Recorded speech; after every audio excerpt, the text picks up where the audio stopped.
Hello guys, welcome to my YouTube channel. आज की video में हम sp2 सिमेट्री के बारे में पढ़ेंगे। ये पार्टिकल फिजिक्स का एक इम्पोर्टेंट टॉपिक है और पेपर में इससे रिलेटेड क्वेश्चन भी पूछे जाते हैं। तो चलिए बिना देरी के स्टार्ट करते हैं हमारा आज का टॉपिक। कुछ एलिमेंट्री पार्टिकल्स ऐसे होते हैं जिनका मास अप्रॉक्स सेम होता है, पर उनके चार्जेस में क्या होता है, डिफरेंस होता है।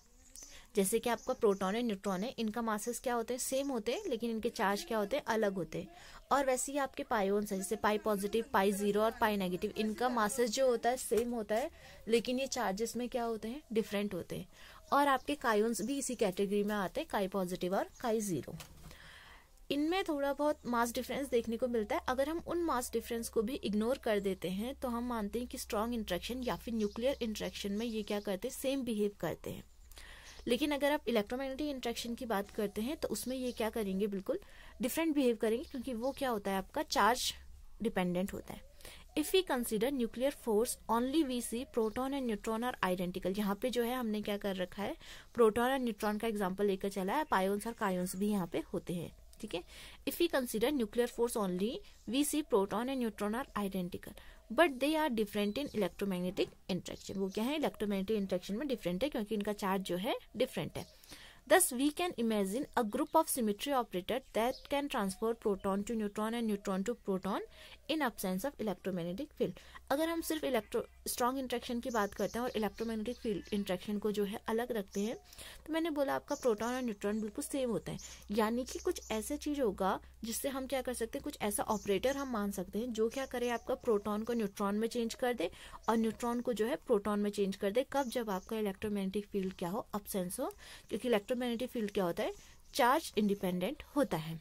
ठीक है, this existence of symmetry implies that something remain constant under strong interaction. अगर हम इन्हें इस तरीके से सिंपली चेंज कर दे रहे हैं, इसका मतलब कुछ ना कुछ ऐसी चीज होगी उसके अंदर जो क्या कर रही है, आपकी सेम रह रही है स्ट्रॉन्ग इंट्रैक्शन में। तो वो क्वांटिटी क्या होती है, आपकी आइसोस्पिन। आइसोस्पिन क्या होता है, प्रोटॉन और न्यूट्रॉन दोनों के लिए प्लस हाफ होता है। लेकिन अगर हम थर्ड कंपोनेंट ऑफ आइसोस्पिन की बात करते हैं, वो क्या होता है, आपका प्रोटॉन के लिए प्लस हाफ होता है और न्यूट्रॉन के लिए माइनस हाफ होता है।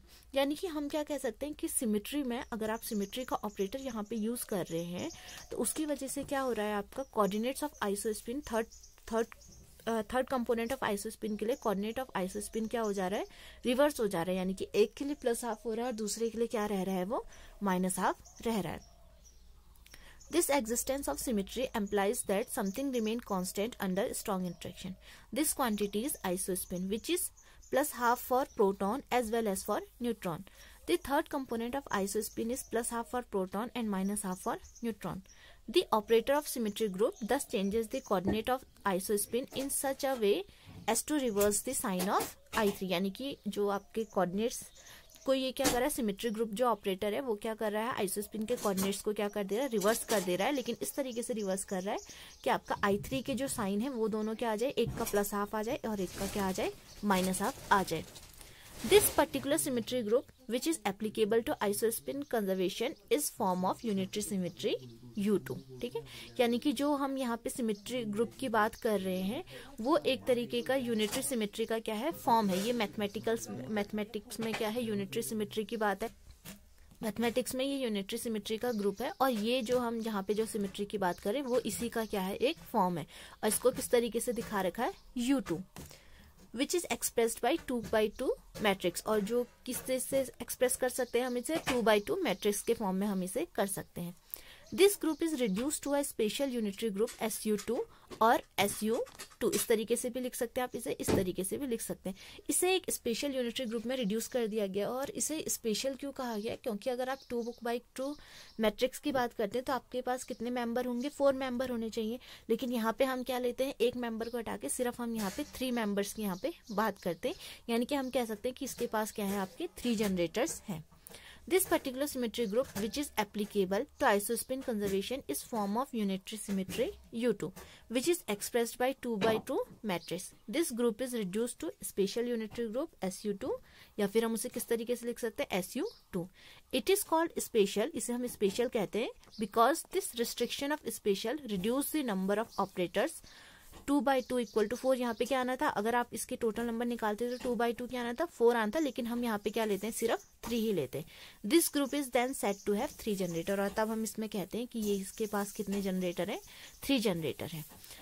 By using sg2 symmetry, it is shown that symmetry group consists multiples of 2i plus 1 state, that is m equal to 2i plus 1।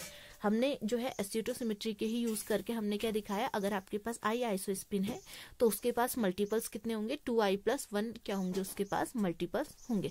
और जो इसमें जितने भी मल्टीपल्स, जो इस मल्टीपल्स में जो जितने भी मेंबर्स आएंगे, उन मेंबर्स के पास आइसोस्पिन हमेशा क्या होगी, सेम रहेगी। और ये क्या होंगे, आइडेंटिकल भी होंगे, लेकिन आइडेंटिकल चार्ज के टर्म्स में जरूरी नहीं है कि ये हो, या फिर इसमें थर्ड कंपोनेंट ऑफ आइसोस्पिन भी क्या होगा, आइडेंटिकल नहीं होगा, वो भी क्या आएगा, डिफरेंट आएगा। अगर हम बोल रहे हैं कि आपका जो है sg2 सिमेट्री जो है स्ट्रिक्टली फॉलो हो रही है, उस केस में आपको यानी कि क्या कंडीशन चाहिए थी, एक तो आपका मास लगभग क्या होना चाहिए था, सेम होना चाहिए, और आपके आइसोस्पिन भी क्या होनी चाहिए, सेम होनी चाहिए। If isospin is strictly conserved, the component of multiples will only differ in charge. और अगर आपकी जो है आइसोस्पिन जो है स्ट्रिक्टली कंजर्व रहेगी, तो उस टाइम पे आपका जो मल्टीपल्स होंगे, जो यहाँ पे मल्टीपल्स आ रहे हैं, इसके जो मेंबर्स होंगे वो क्या होंगे, सिर्फ चार्ज में ही डिफर करेंगे, और आपके उनके थर्ड कंपोनेंट ऑफ आइसोस्पिन भी क्या होगी, अलग होगी।